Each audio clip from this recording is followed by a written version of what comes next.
pepper steak with white rice. This meal was so good and it only took less than 30 minutes to make. Here's how I made it. First, I started by cutting up my bell peppers. I used a red, yellow, and green bell pepper, but you can use any color of your choice. I also cut up a half a small onion. Next, for my meat, I used sirloin and I cut them into strips. I then seasoned really good with onion powder, garlic powder, salt, pepper, Worcestershire sauce, and cornstarch. To a skillet, I heated up some olive oil and I let the meat cook for about 5 to 6 minutes and I set it aside. It'll cook more later. Next, I heated up more olive oil and I let my veggies saute for about 5 to 6 minutes. I added the steak back in and I poured in 2 cups of beef broth.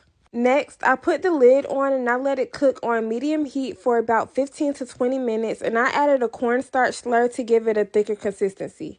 I let it cook down for another 5 minutes and it was ready to serve. This was so delicious and so simple to make. This low-carb chicken bacon ranch bake is such a great dinner idea. It's delicious, it's high in protein, it's very filling, and here's how I made it. First, I started by shredding up a rotisserie chicken. You can also use any chicken of your choice. To a baking dish, I added in fresh broccoli along with my shredded chicken. I then poured low-carb dressing on top, but you can use any dressing of your choice. Last but not least, I topped it with mozzarella and Parmesan cheese along with bacon bits, and I let it bake in the oven on 375 for about 20 minutes or until everything was fully cooked. I love this meal because it's great for meal prep and it's just so delicious.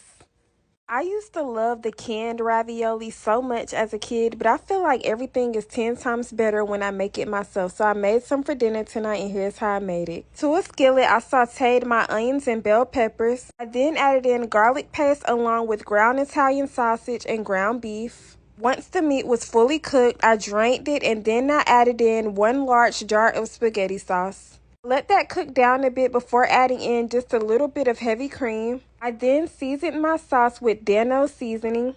Once it was seasoned to my liking, I added in some frozen ravioli. I let it cook over low heat for about 5 to 7 minutes before adding in mozzarella cheese and Parmesan shredded cheese.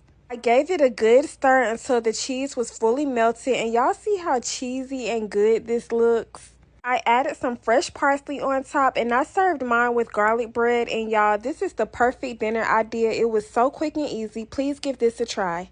I was craving some spaghetti and garlic bread, so I made these garlic bread spaghetti boats and they did not disappoint. Here's how I made them. First, I started by cooking my ground beef. Once it was fully cooked, I drained the meat and then I added some spaghetti sauce. I let it simmer over low heat before adding in Danno seasoning.